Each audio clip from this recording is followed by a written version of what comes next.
जीवन यात्रा का प्रारंभ हो चुका है। यात्री चलेगा तो कहीं ना कहीं अवश्य पहुंच जाएगा।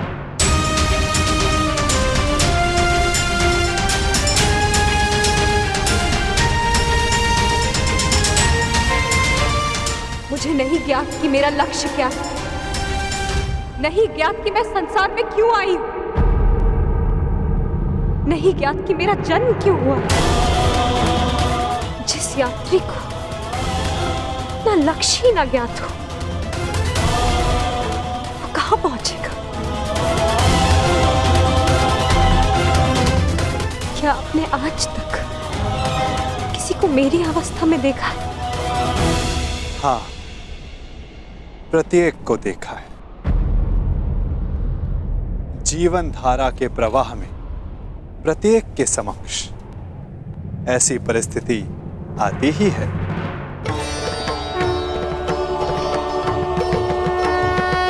मैं तो ये भी नहीं जानती कि जो इस समय मुझसे बात कर रहा है वो कौन है।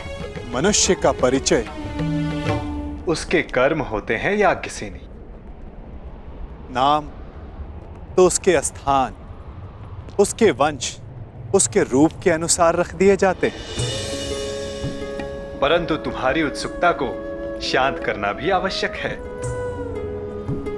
तुम द्रुपद की द्रौपदी हो तो मैं वसुदेव का वासुदेव हूं।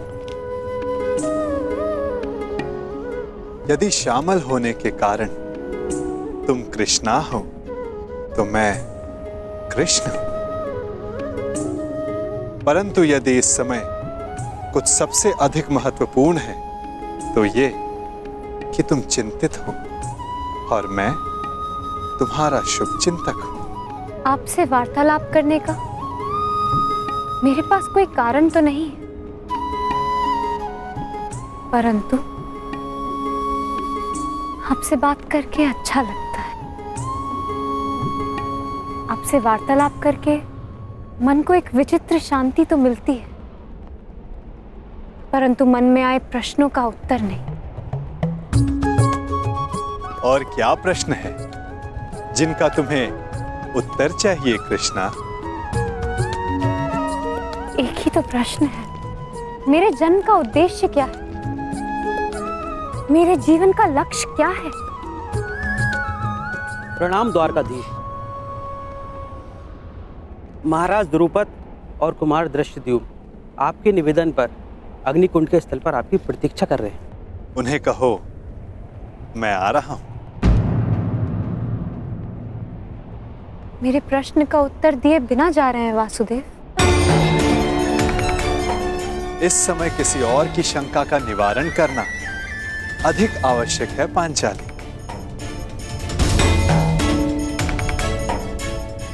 हो सकता है कि उस समाधान में तुम्हारे प्रश्नों का उत्तर भी तुम्हें मिल जाए।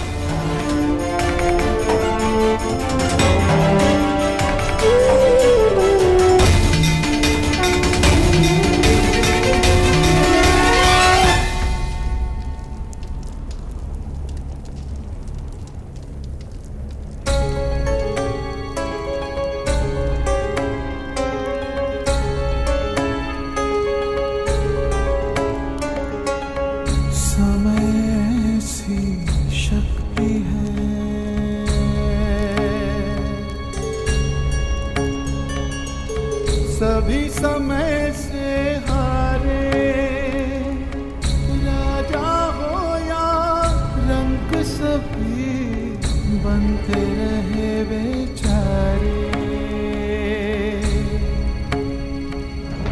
समय बड़ा महान है इस जग में, समय बड़ा महान, समय बड़ा महान है इस जग में, समय बड़ा महान।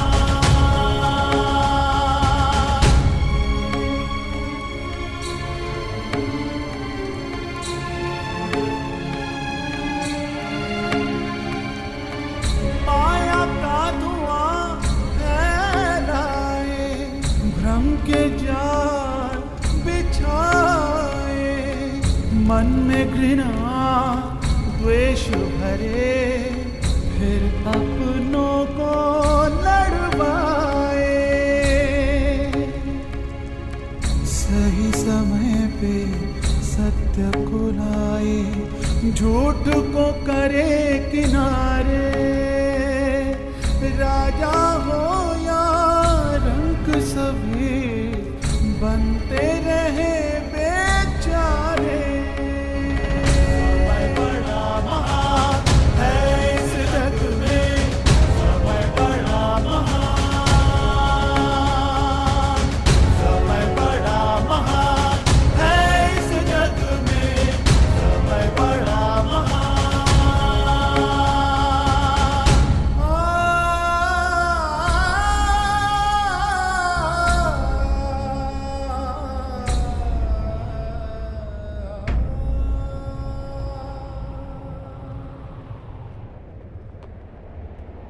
मैं अपने प्रतिशोध के लिए प्रयाण कर रहा हूं। ऐसे में आपने हमें यहां क्यों बुलवाया? एक परीक्षण के लिए, एक प्रयोग के लिए।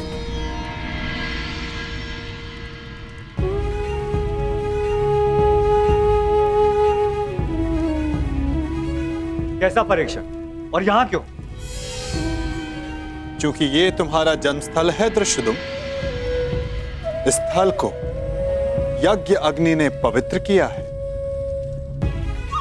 ऐसे स्थान मनुष्य के पंच दोष सामने ले आते हैं।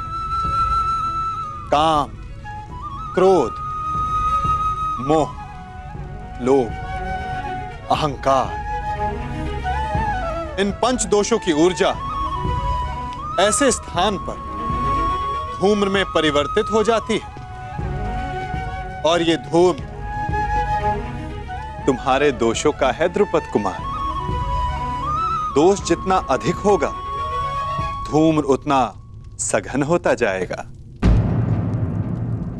मैं कुछ समझा नहीं वासुदेव। अपने पुत्र के लिए आपका मोह पांचाल नरेश, ये पहला दोष है। मुझे इस बात पर विश्वास नहीं।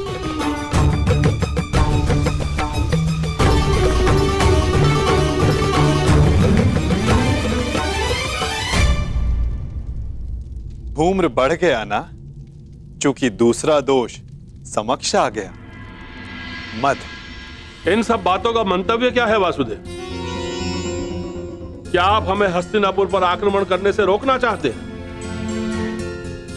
नहीं, इसके विपरीत मैं तो इस आक्रमण में आपका साथ देना चाहता हूं पांचाल नरेश।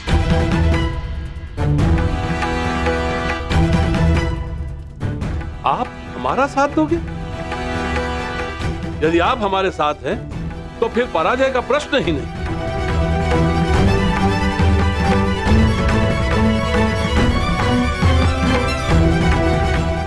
लोभ, तीसरा दोष।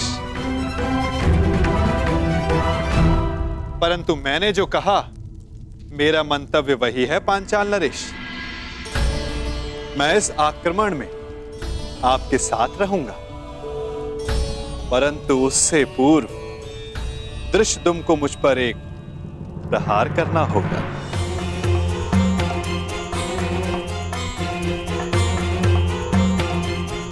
क्या? हाँ, मात्र एक प्रहार। मुझे यह जांचना है कि इस युद्ध में जिसका सहभागी बनने जा रहा हूं, क्या वो मेरे साथ का पात्र है भी या नहीं। परखना चाहता हूं कि ये महायोद्धा द्रोणाचार्य का वध करने में सक्षम है भी या नहीं।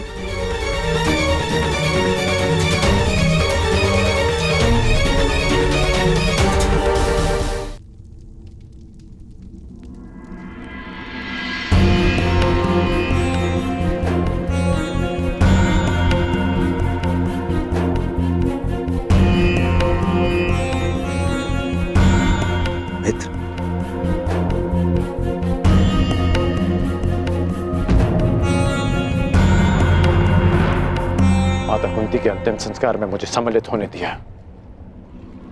उसके लिए धन्यवाद। धन्यवाद कैसा कर्ण?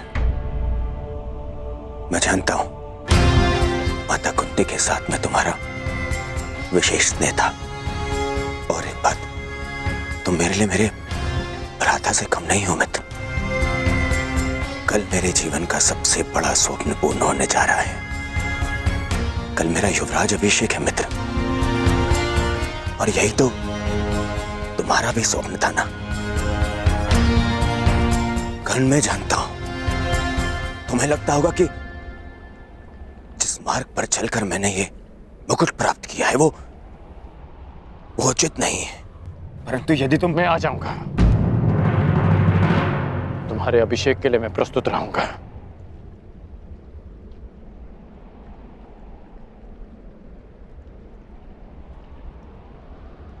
तुम्हें मित्र माना है और कल राजसभा में उपस्थित रहकर मैं अपने मित्र होने का कर्तव्य अवश्य निभाऊंगा।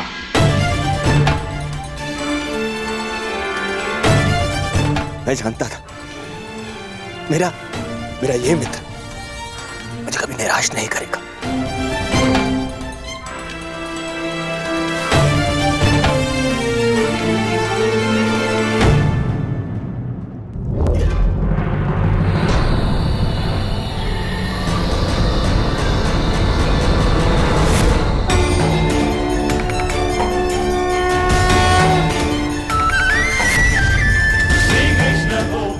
अहंकार एक और दोष।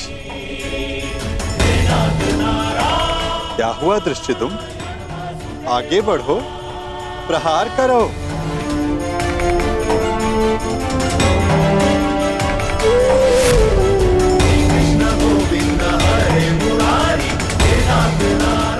क्रोध अंतिम दोष।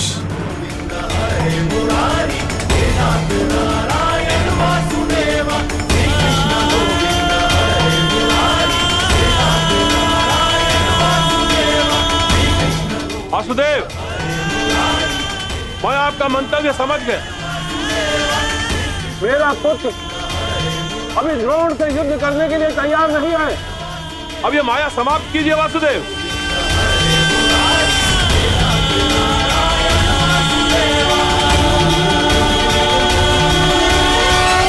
माया का बाण छूट चुका है पांचाल नरेश। जब तक सारे लक्ष्य भेद नहीं देता, रुक कैसे सकता है? अब कौन सा लक्ष्य शेष है?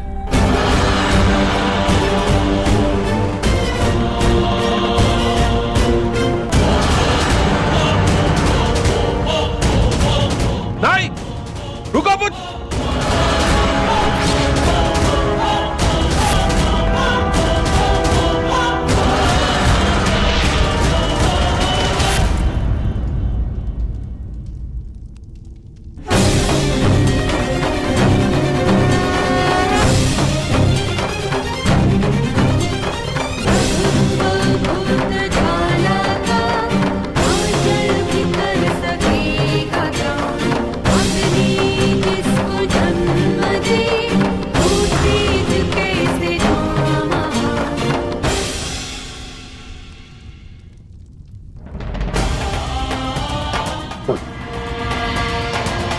तुमने मेरे प्राणों की रक्षा की।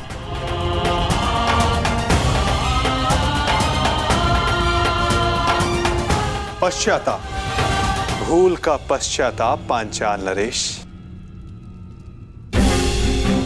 प्रत्येक दोष का निवारण पश्चाताप है। आपकी पुत्री 5वीं पंचकन्या है। इस युग की इकलौती। पहली 4 त्रेता युग में आई। अहिल्या, मंदोदरी, सीता और तारा। और अब द्वापर युग को प्रतीक्षा थी 5वीं पंचकन्या की, द्रौपदी की।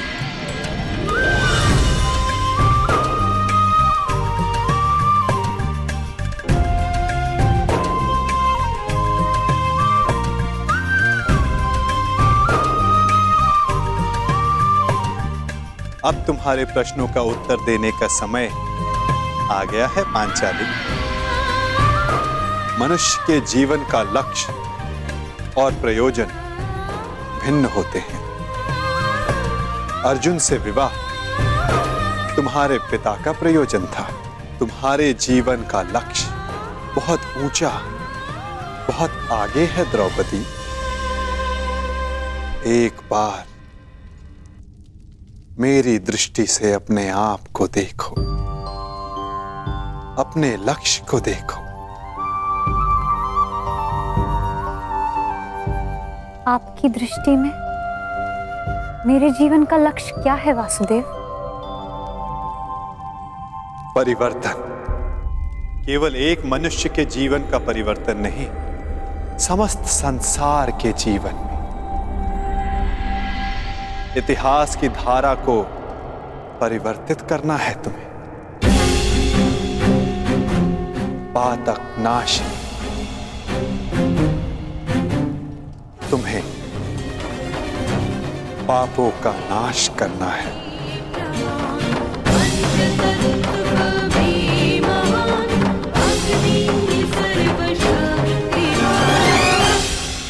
आपने मेरी आंखें खोल दी केशव। मैं सौभाग्यशाली हूं पुत्र कि मुझे द्रौपदी जैसी पुत्री प्राप्त हुई। वासुदेव, अब आप ही मेरा मार्गदर्शन कीजिए और मुझे बताइए मुझे आगे क्या करना है।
मित्रगण,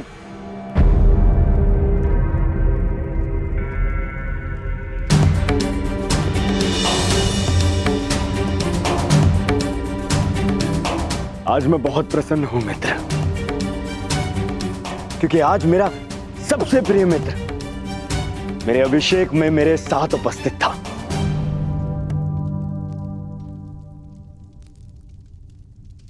मैं यहां आया क्योंकि एक मित्र के अभिषेक में उपस्थित होना मेरा कर्तव्य था।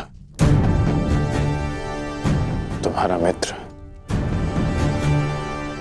तुम्हें युवराज बने देखना चाहता था और उसकी अभिलाषा पूरी हुई,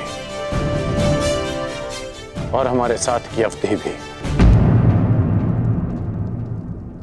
मैं सदा के लिए तुम्हारा साथ छोड़कर जा रहा हूं।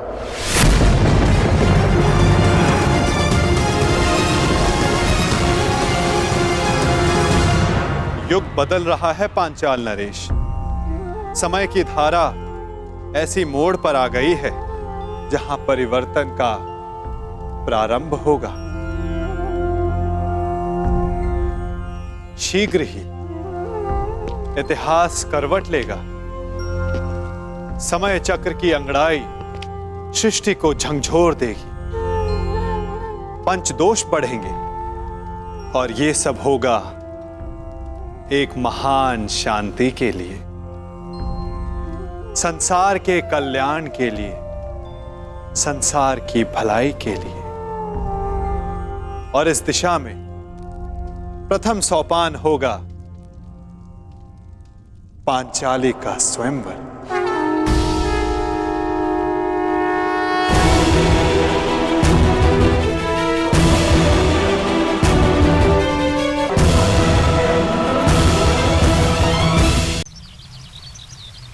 युग बदल रहा है पांचाल नरेश।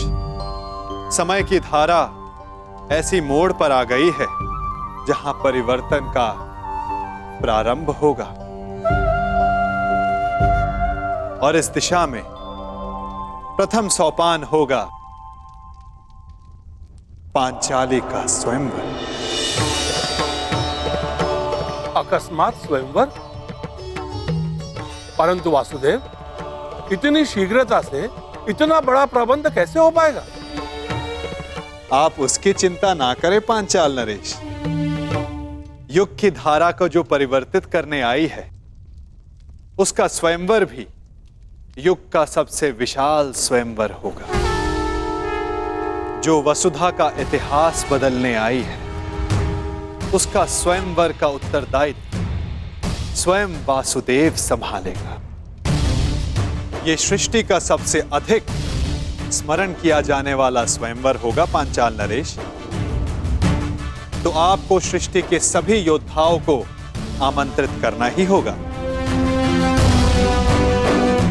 उनमें मित्र भी होंगे और शत्रु भी होंगे। मित्रों का स्वागत आप करेंगे पांचाल नरेश, और शत्रुओं से पांचाल की रक्षा करने का उत्तरदायित्व मेरी चतुर्रंगनी नारायणी सेना का होगा। परंतु वासुदेव, प्रश्न यह उठता है कि संसार के सर्वश्रेष्ठ योद्धाओं में से हमारी पुत्री द्रौपदी के लिए सर्वश्रेष्ठ वर का चुनाव कैसे होगा?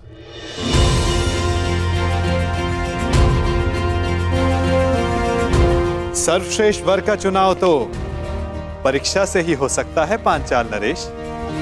जिस याज्ञसेनी को पाने के लिए आपने इतना परिश्रम किया, उससे विवाह करने के लिए उतना ही ऊंचा मानदंड होगा।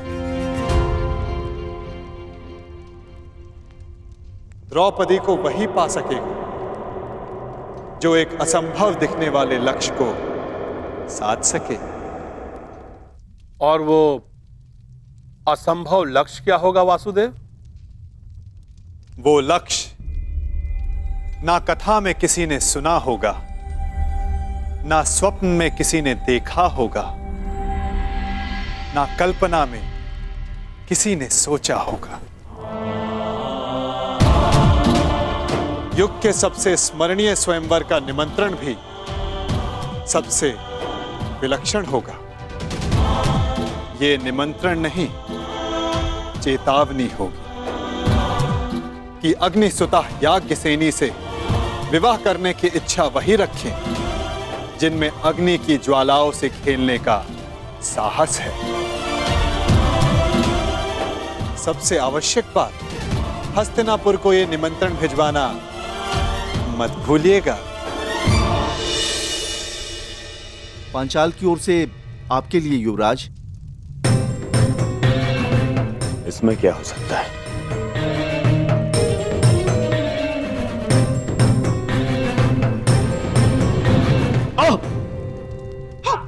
दुर्योधन, हस्तिनापुर के युवराज के समक्ष इतना बड़ा दुस्साहस? ये दुस्साहस नहीं है गांधार राज, ये संदेश है।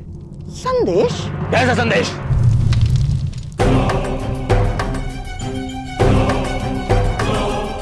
वीरों का आभूषण है।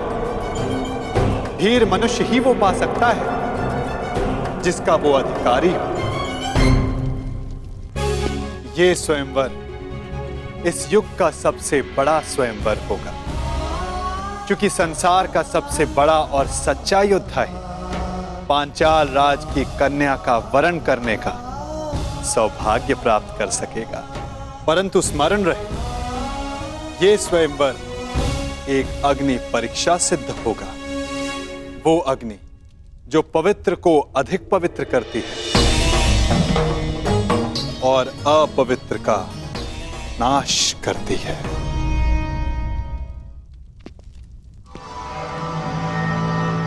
निमंत्रण आया है मामाश्री, जाना होगा।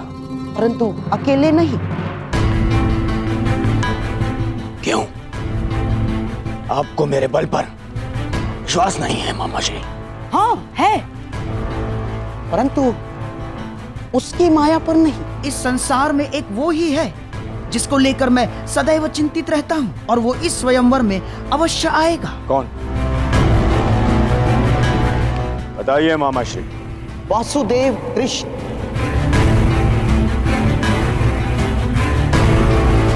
वासुदेव कृष्ण? हाँ, वासुदेव कृष्ण। वो कब, कहां, क्या कर जाए, कुछ कहा नहीं जा सकता। राजनीतिज्ञों में महाराजनीतिज्ञ, कूटनीति में महाकूटनीतिज्ञ, योद्धाओं में महायोद्धा, और छलियाओं में महाछलिया है वो। तुम तो जानते ही हो महाबली जरासंध को कैसे नचाया है उसने आज तक। हाँ मामाश्री। उसकी काट तो मेरे पासों के पास भी नहीं। वो तुम्हारे साथ कोई खेल ना कर बैठे, इसलिए तुम अकेले नहीं जाओगे ना।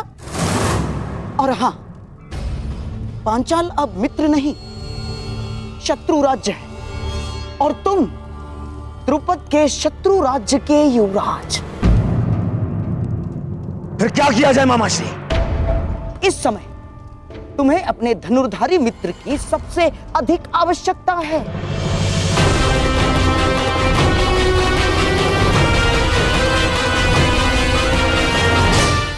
अर्थात कर्ण की। मैं तुमसे और राजवंश के सभी कुचक्र और चेष्टाओं से अपना बंधन तोड़ता हूं। आज के पश्चात हमारा कोई संबंध नहीं। मैं सदा के लिए तुम्हारा साथ छोड़कर जा रहा हूं। आएगा, अवश्य आएगा। सच मामाश्री? हाँ, मेरी एक चाल से कर्ण तुमसे दूर हुआ, अब मेरी ही एक चाल से वो वापस भी आएगा। यदि यदि मेरी बात मानोगे तो न केवल कर्ण वापस आएगा, बल्कि तुम्हारा त्याग करके कभी नहीं जाएगा। कर्ण को वापस अपने जीवन में लाने के लिए मैं कुछ भी कर सकता हूं मामाश्री, कुछ भी।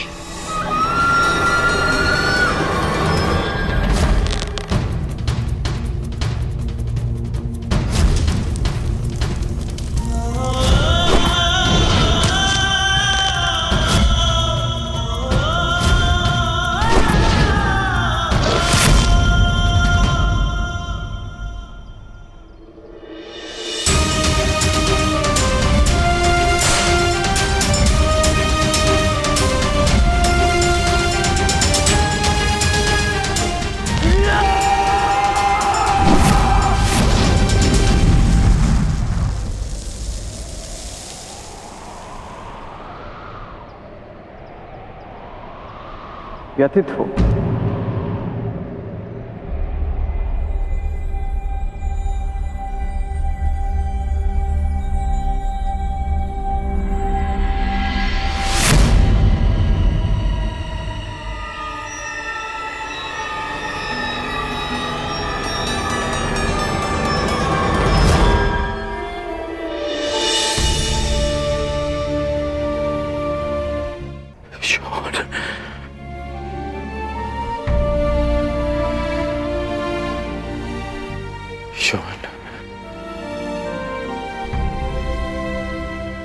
मैं एक बार फिर से असफल हुआ। उस समय ना तुम्हारी रक्षा कर पाया था, और और इस समय ना कुंती मां की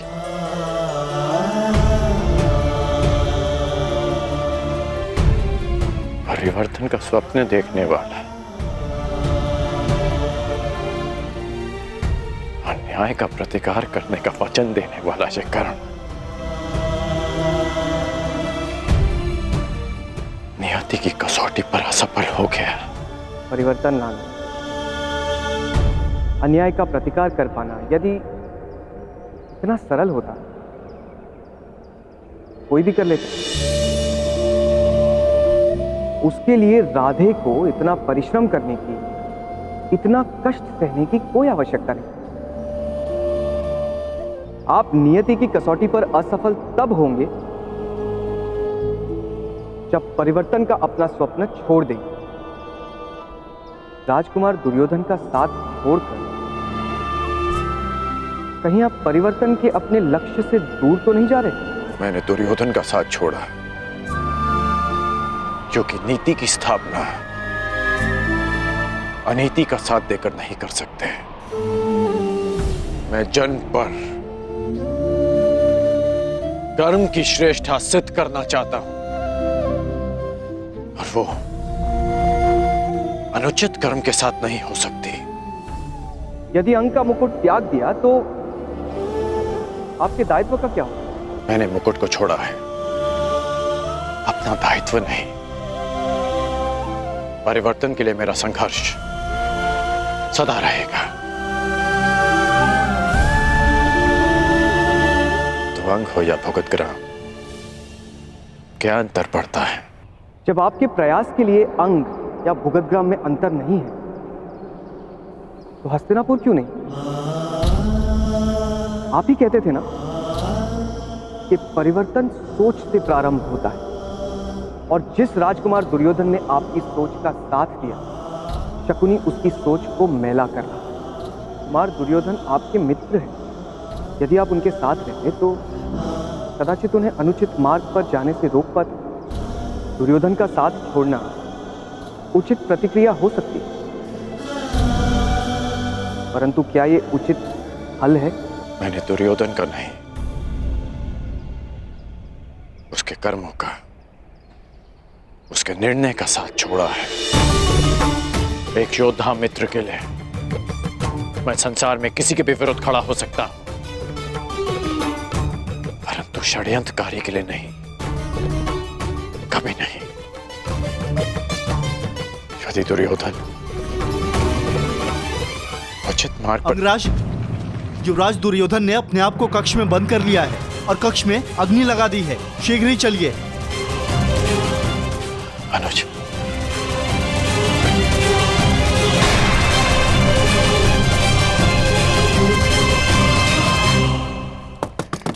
दुर्योधन मेरे पुत्र, ये कैसा हट है पुत्र? दुर्योधन, बाहर आ जाओ। दुर्योधन पीछे हटिए। पुत्र, पुत्र, ये क्या किया तुमने? स्वयं अग्निकांड क्यों किया? एक अग्निकांड पहले किया था, परंतु उसने मेरे शत्रुओं के साथ साथ मेरे परम मित्र को भी मुझसे छीन लिया, और अब ये अग्निकांड है मेरे पश्चाताप की अग्निकांड। अति उत्तम, जैसा मैंने कहा वैसा ही कर रहे हो।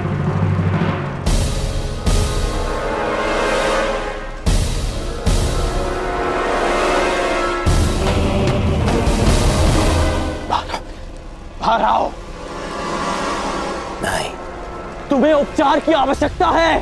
मेरा उपचार केवल मेरा मित्र है,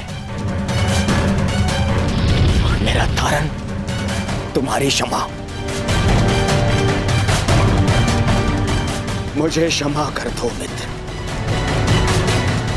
मैं वचन देता हूं कभी आज के बाद अपनी मित्रता को लज्जित नहीं होने दूंगा मैं।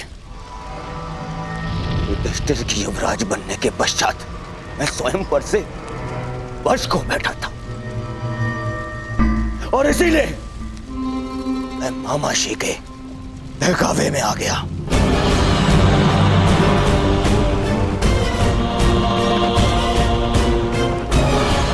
अब इन बातों का कोई लाभ नहीं। धनुष से निकला हुआ बाण लौटकर नहीं आता। बाहर आओ। परंतु मैं कैसे योद्धा को अवश्य जानता हूं जिसमें अपना बाण वापस लाने की क्षमता है, और वो तुम हो मित्र, तुम हो वो।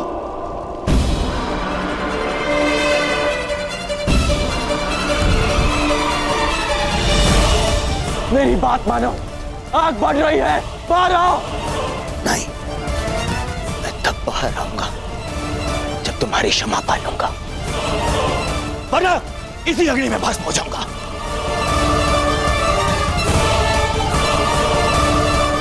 तुम्हें तो बीड़ा उठाया है ना मित्र, परिवर्तन का। तो मुझे एक अवसर तो दो ताकि मैं यह सिद्ध कर पाऊं मेरा मन भी परिवर्तित हो गया है। बाहर आओ। कहो मित्र, क्या तुमने मुझे क्षमा किया?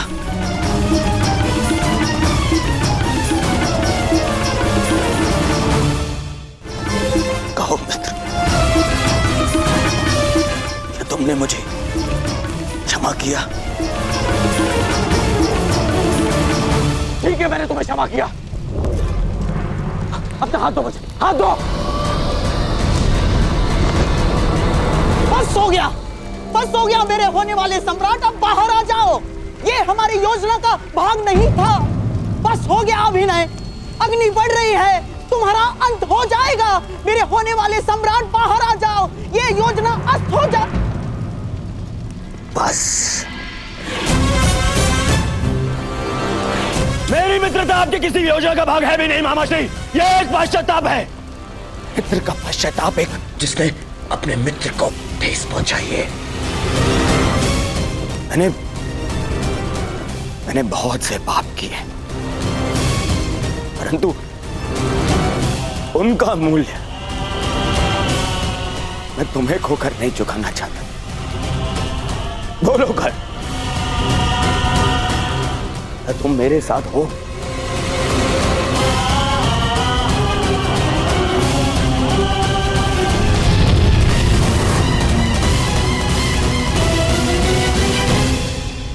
हाँ। केवल हाँ नहीं, मुझे वचन दो कि हर परिस्थिति में तुम मेरा साथ दोगे।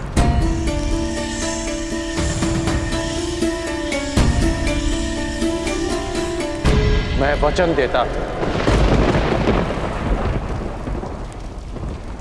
सौगंध खाओ अपने अनुज की कि तुम मुझे कभी अकेला नहीं छोड़ोगे। मैं शोन की सौगंध खाता कि मैं अपने मित्र को अकेला नहीं छोड़ूंगा।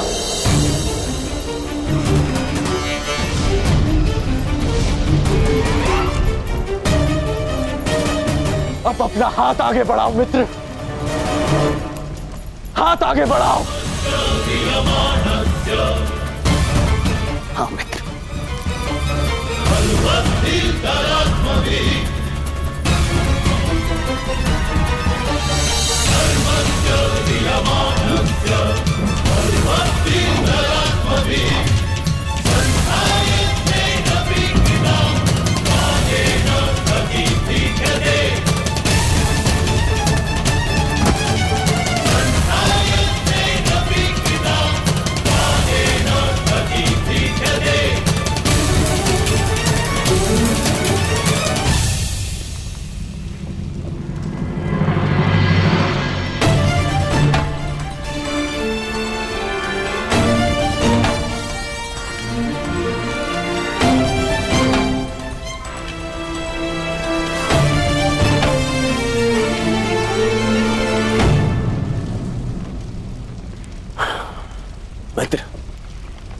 एक वचन तुमने मुझे दिया और अब एक वचन मैं तुम्हें देता हूं।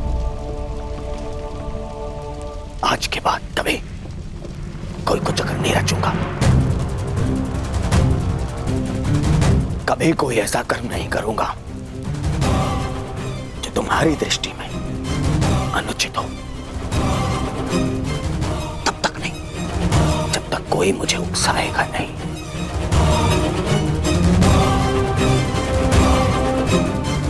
मैं वचन देता हूं।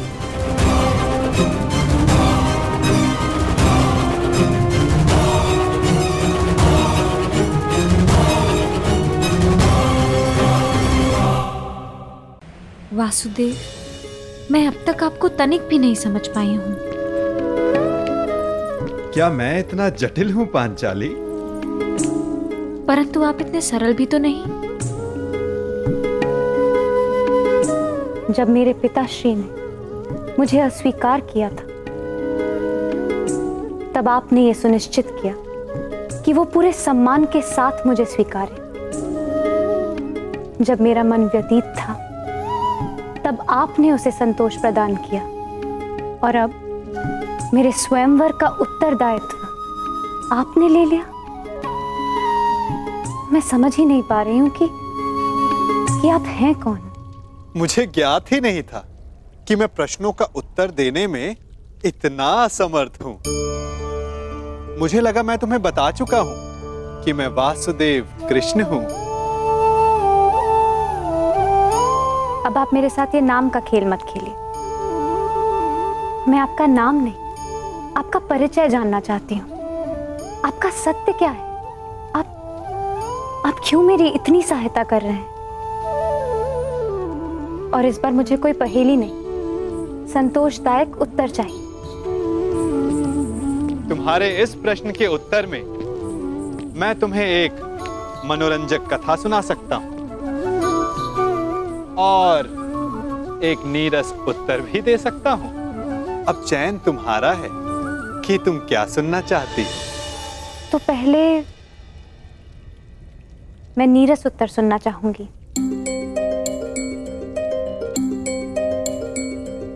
तो सुनो,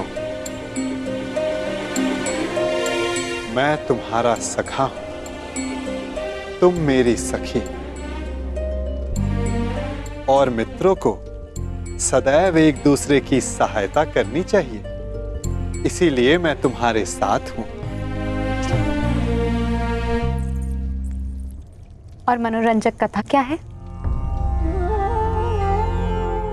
कथा ये है, बहुत समय पहले मैंने एक स्वप्न देखा कि मैं और तुम पहले भी मिल चुके हैं सखी। इस लोक से, इस संसार से भिन्न एक संसार में, और वियोग से पहले हमने एक योजना बनाई थी कि हम फिर से मिलेंगे। मानवता और संसार को एक नई दिशा देने के लिए, सूर्य और किरण की भांति संसार को एक नए दिवस का प्रकाश देने के लिए। और अब तुम देख ही रही हो कि हम फिर से मिले, अपना वचन, अपना कर्तव्य, अपना मंतव्य पूर्ण करने के लिए। और ये केवल स्वप्न था, है ना? हाँ सखी, स्वप्न तो मात्र स्वप्न ही होता है।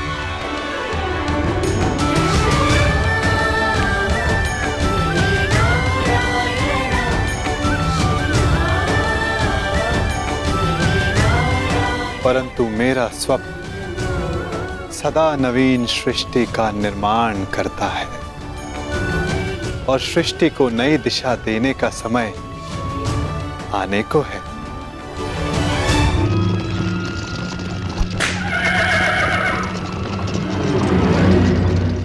अच्छा सखा, ये तो बताओ कि स्वयंवर की शर्त क्या होगी? आपने कहा था कि कुछ ऐसा होगा जो असाध्य प्रतीत होगा।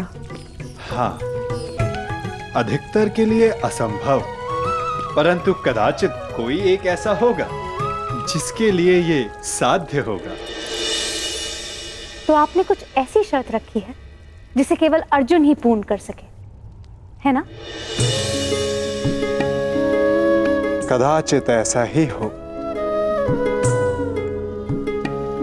अंधकार को सूर्य ही मिटा सकता है ना सखी? ना जाने क्यों कभी कभी ऐसा लगता है कि कदाचित अर्जुन जीवित हो, और यदि वो जीवित हुआ तो वो इस स्वयंवर में प्रस्तुत होगा ना सका? कदाचित ऐसा ही हो। यदि अर्जुन उन प्रत्याशियों के मध्य उपस्थित हुआ तो क्या होगा? यदि उसने स्वयंवर की शर्त पूरी कर दी तो कितना आनंद आएगा ना?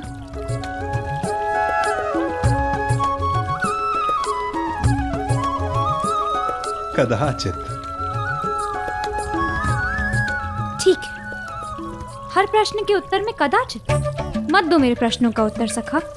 मैं जा रही हूं। मैं स्वयं परीक्षण कर लूंगी कि आपकी परीक्षण में कौन खरा उतरने वाला है।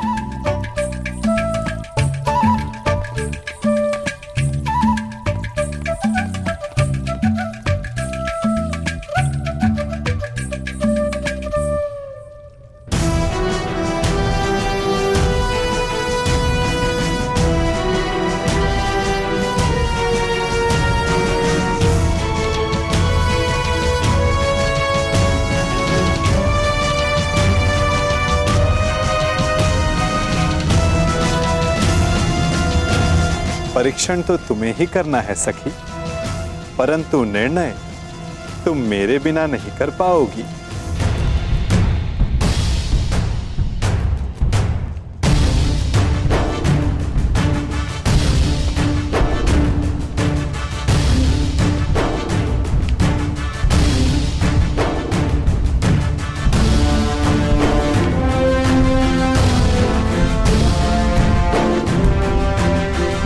स्वागत है। पांचाल नरेश हस्तिनापुर के युवराज का स्वागत करता है। आपके स्वागत में चुनौती है पांचाल नरेश, परंतु आपका स्वागत मैं स्वीकार करता हूं। आओ कर।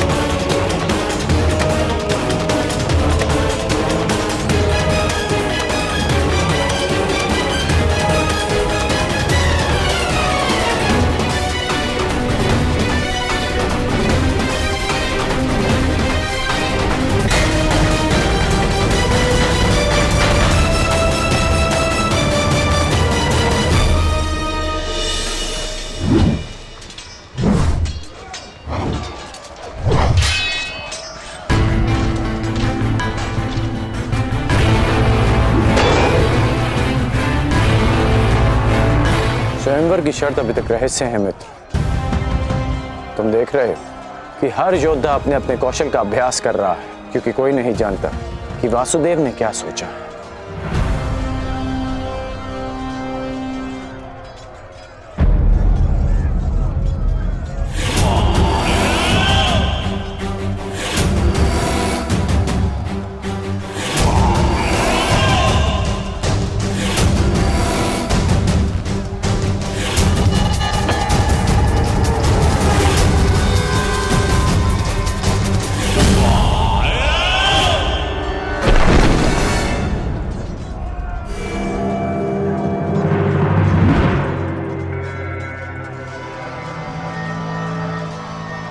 मित्र, यदि परीक्षण में गदा युद्ध मेरी विजय तो निश्चित ही, 5 पत्र एक ही पंक्ति में और एक ही बाण से सबको साधना है। आओ प्रयास करें।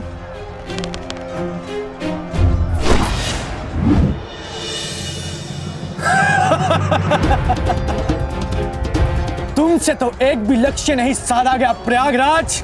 तुम तो अपना धनुष ही उठा लो, वही पर्याप्त है काशी नरेश।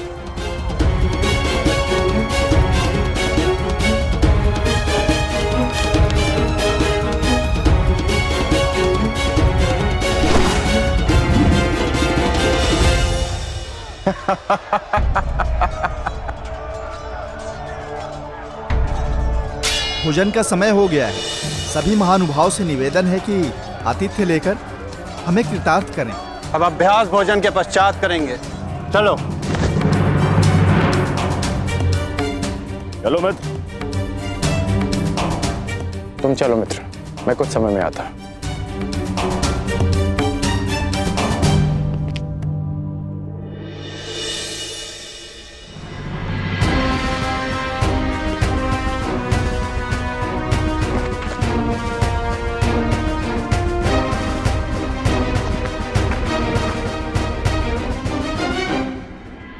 परीक्षण का उपक्रम संपन्न हुआ देवी।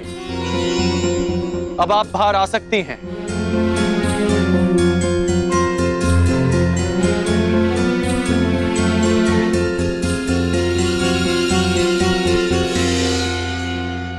परीक्षण का उपक्रम संपन्न हुआ देवी। अब आप बाहर आ सकती हैं।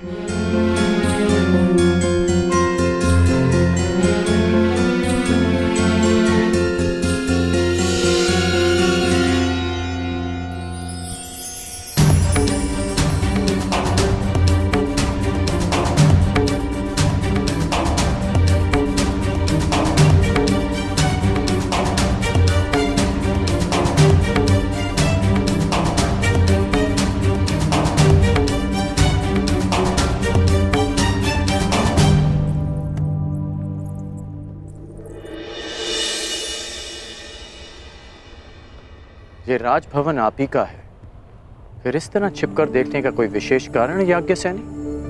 आपने मुझे कैसे पहचान लिया? आपकी दृष्टि से पहचाना, वो दृष्टि जो यहां किसी को ढूंढ रही है। स्वयंवर में भाग लेने वालों के अभ्यास स्थल पर परीक्षण दृष्टि रखने वाली स्वयंवरा पांचाली के अतिरिक्त और कौन हो सकती है? परंतु मेरी दृष्टि इतनी कुशल भी नहीं कि किसी को देखकर ही उसका परिचय ले ले। आपको अपना परिचय स्वयं देना होगा भद्र। मैं राधेकर। और आप स्वयंवर में भाग लेने नहीं आए।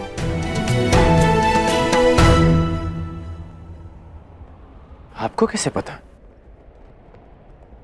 अब मेरी दृष्टि इतनी अकुशल भी नहीं कि स्वयं पर पड़ने वाली दृष्टि को समझ ना पाऊं।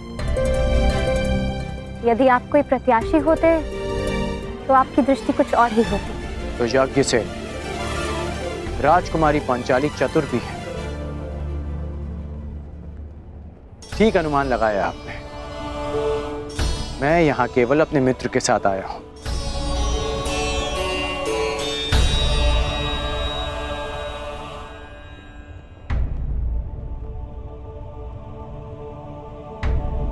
और आपके मित्र कौन हैं? युवराज दुर्योधन। ये राजसी विधियां और निमंत्रण मेरे लिए नहीं है और ना ही मेरी इनमें रुचि है। मैं राजपुत्र नहीं, भुगत ग्राम का सूत पुत्र हूं। मनुष्य का जन्म महत्वपूर्ण नहीं, यदि कुछ महत्वपूर्ण है तो उसके कर्म। कर्म शब्दों से अधिक श्रेष्ठ माध्यम है मनुष्य और उसकी योग्यता के परिचय का।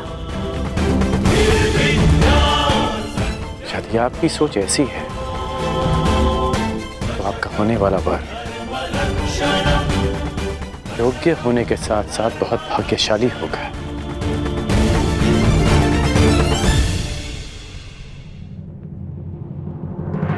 और आपकी योग्यता, आपका कौशल क्या है राधे?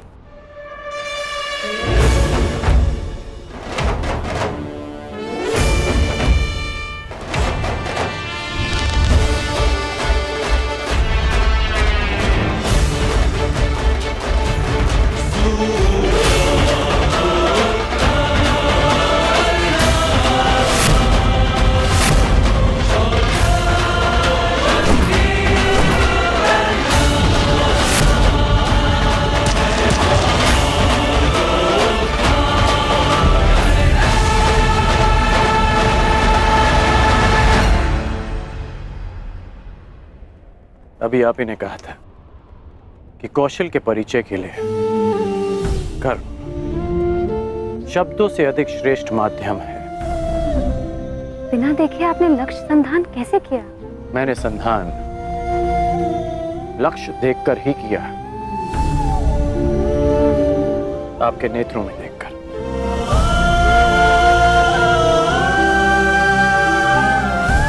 प्रणिपात राजकुमारी।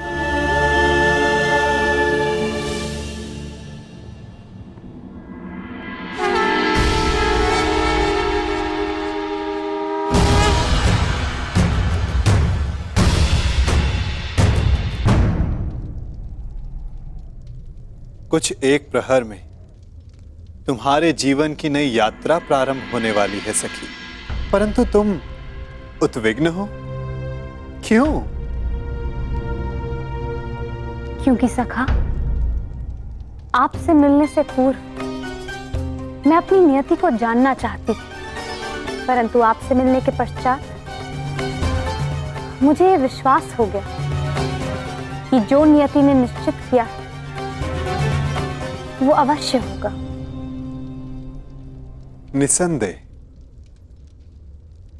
यदि मैं अर्जुन की भार्या बनने इस संसार में आई थी, तो फिर मैं जीवित क्यों हूं? यदि अर्जुन ही जीवित नहीं? तुम्हारा प्रश्न उत्तम है सखी, परंतु उत्तर नियति के पास है। और तुम्हें क्या प्रतीत होता है? अर्जुन जीवित है? और तुम्हें क्या प्रतीत होता है? अर्जुन जीवित है?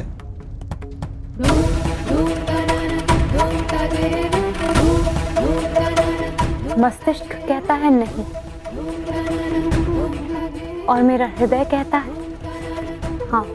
कुछ अजीब सा है मेरे भीतर, एक अज्ञात आभास जो कह रहा है कि मैं अर्जुन से अवश्य मिलूंगी। कभी कभी अज्ञात ज्ञात से अधिक शक्तिशाली होता है पांचाली।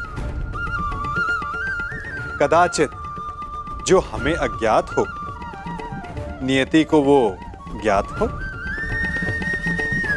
परंतु कभी कभी ज्ञात अज्ञात से अधिक महत्वपूर्ण होता है हमारा चयन। जैसे इस स्वयंवर में महत्वपूर्ण है तुम्हारा चयन।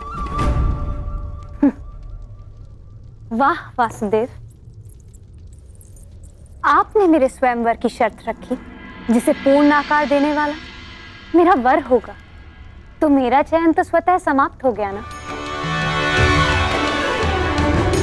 नहीं सखी, जो शर्त पूरी करेगा उसका वर्ण तुम कर सकती हो, परंतु ये तुम्हारा अधिकार है कि किस वर को तुम नहीं चुनती हो।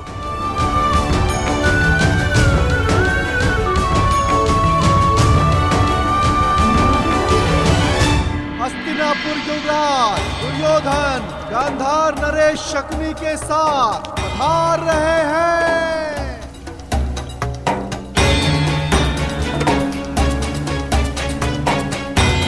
अब प्रवेश कर रहे हैं भद्र नरेश शल्य।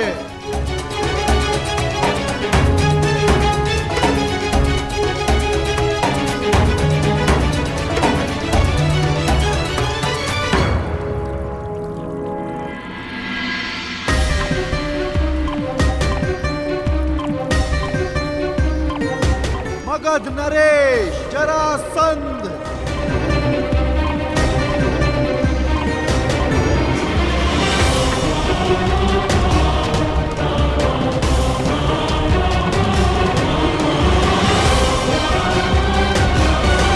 आप यहाँ अतिथि हैं मगध नरेश, इस स्वयंवर के प्रत्याशी, और मैं यहाँ स्वागत करता हूँ।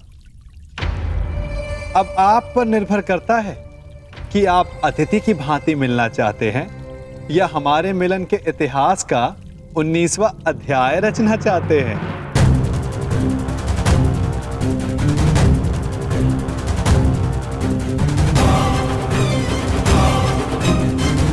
मगर नरेश, स्वागत है आपका।